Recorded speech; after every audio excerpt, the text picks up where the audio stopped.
Hi friends, previous వీడియోలో మనం C++ programming అంటే ఏంటో చూసాము. ఇప్పుడు C++ సాఫ్ట్వేర్ని ఎలా ఇన్స్టాల్ చేసుకోవాలి, అసలు ఐడిఈ అంటే ఇంటిగ్రేటెడ్ డెవలప్మెంట్ ఎన్విరాన్మెంట్.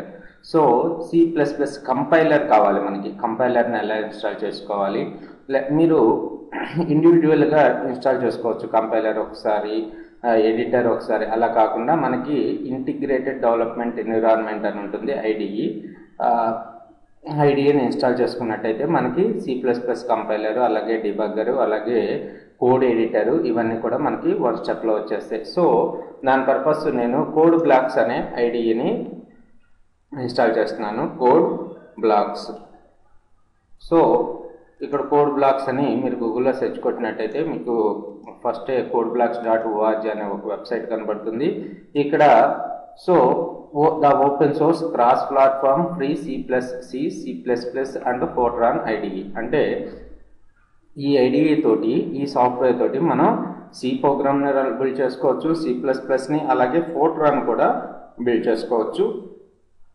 అలాగే క్రాస్ ప్లాట్ఫామ్ అంటే ఎనీ ఆపరేటింగ్ సిస్టమ్కి వర్క్ అవుతుంది అనమాట. విండోస్లో వర్క్ చేసుకోవచ్చు, అలాగే లైనక్స్, అలాగే మ్యాకింటోష్, అలాగే ఏ ఆపరేటింగ్ సిస్టంలోనైనా మనం వర్క్ చేసుకోవచ్చు. సో ఫస్ట్ మీరు డౌన్లోడ్ మీద క్లిక్ చేయండి.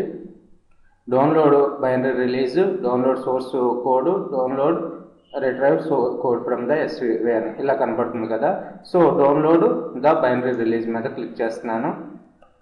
ఇక్కడ చూసినట్టయితే విండోస్ పర్పస్, లైనక్స్ పర్పస్, అలాగే మ్యాక్ పర్పస్ మీకు కనబడుతున్నాయి. విండోస్ పర్పస్ మీద క్లిక్ చేయండి. నేను యూజ్ చేసేది విండోస్ ఆపరేటింగ్ సిస్టమ్.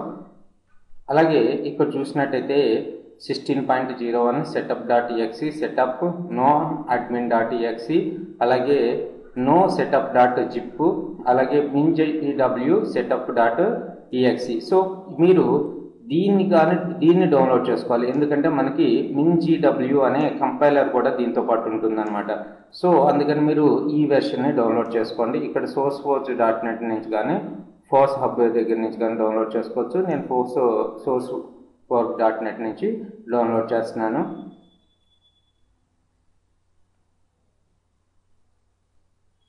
సో ఇక్కడ చూసుకున్నట్టయితే ఎవరు download will start, it will start the 3 seconds to. తర్వాత ఆ ఫైల్ని మీ సిస్టంలో సేవ్ చేసేట్టు పెట్టుకోండి. ఇది మినిమమ్ 79.9 MB ఉంది. సో సేవ్ చేసుకోండి.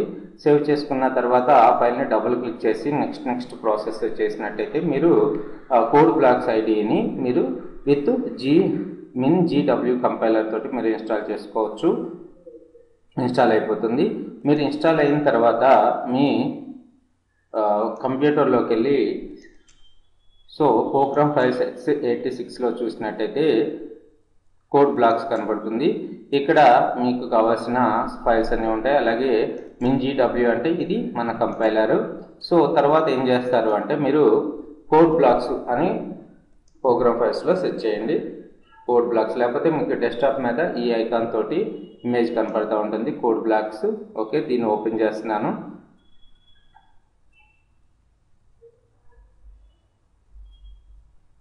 సో మనకి కోడ్ బ్లాక్స్ ఐడి ఈ విధంగా కనబడుతుంది. సో మీరు ఫస్ట్ ఫైల్ని క్రియేట్ చేయాలంటే, ఫస్ట్ C++ ప్రోగ్రామ్ని క్రియేట్ చేయాలంటే ఫైల్లోకి వెళ్ళి ఇక్కడ న్యూకి వెళ్ళి న్యూలో ప్రాజెక్ట్ తీసుకోండి. ఓకే, ప్రాజెక్ట్లో మీకు ఈ విధంగా కనపడుతుంది. ఇక్కడ కన్సోల్ అప్లికేషన్ అని కనపడుతుంది కదా. కన్సోల్ అప్లికేషన్ సెలెక్ట్ చేసుకుని గో కొట్టండి. గో కొడితే మీకు అడుగుతుంది C అని. C++ అప్లికేషన్ సెలెక్ట్ చేసుకోండి. నెక్స్ట్ కొట్టిన తర్వాత మీకు ప్రాజెక్ట్ టైటిల్ ఏమేమి, మీ ప్రాజెక్ట్ నేమ్ ఏం కావాలని అడుగుతుంది. ఓకే, సో ఫస్ట్ CPP అంటే C++ ప్రోగ్రామ్ అని సేవ్ చేస్తున్నాను. ఓకే, ఇక్కడ మనం ఫస్ట్ CPP అని అవగానే ఆటోమేటిక్గా ఇది డెస్క్టాప్లో C ఫైల్స్ అనే ఫోల్డర్లో క్రియేట్ అవుతుంది. మీరు బై డిఫాల్ట్గా ఏదైతే ఉంటే అవి ఉంచేసేయండి. లేదు అనుకుంటే ఫోల్డర్ పాత్ మీరు క్రియేట్ చేసుకోండి. సో ఇక్కడ ఫస్ట్ cpp.cbp అంటే కోడ్ బ్లాక్ ప్రాజెక్ట్ అన్నట్టు. సో తర్వాత నెక్స్ట్ క్లిక్ చేసినట్టయితే ఇవన్నీ కూడా బై డిఫాల్ట్గా ఉంచేయండి. ఫినిష్ కొట్టినట్టయితే మీకు ఫస్ట్ CPP అనే ఒక ప్రాజెక్ట్ క్రియేట్ అయింది. ఆ ప్రాజెక్ట్ ఫైల్లో మనకి సోర్సెస్ అనే ఒక సబ్ ఫోల్డర్ ఉంది. అందులో main.cpp అనే ఫైల్ క్రియేట్ అయింది. సో దీని మీద డబుల్ క్లిక్ చేసినట్టయితే ఇది మన C++ కోడ్. సో దీన్ని మనం ఒకసారి ఫైల్ మీరు కావాలనుకుంటే Ctrl+S మీద క్లిక్ చేసినట్టయితే ప్రోగ్రాము సేవ్ అయిపోతుంది. ఇక్కడ ఫైల్ దగ్గరికి వెళ్ళి దీని మీద క్లిక్ చేసినట్టయితే బిల్డ్ అనే ఆప్షన్ కనబడుతుంది. బిల్డ్ అంటే కంపైల్ చేస్తాం.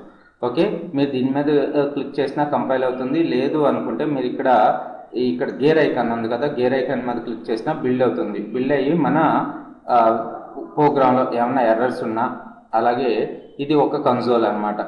ఈ కన్సోల్లో మనకి కనపడుతుంది ఏమైనా వార్నింగ్స్ ఉన్నా, బగ్స్ ఉన్నా, ఎర్రర్స్ ఉన్నా ఇవన్నీ కనపడతాయి. ఇక్కడ 0 ఎర్రర్స్, 0 వార్నింగ్స్.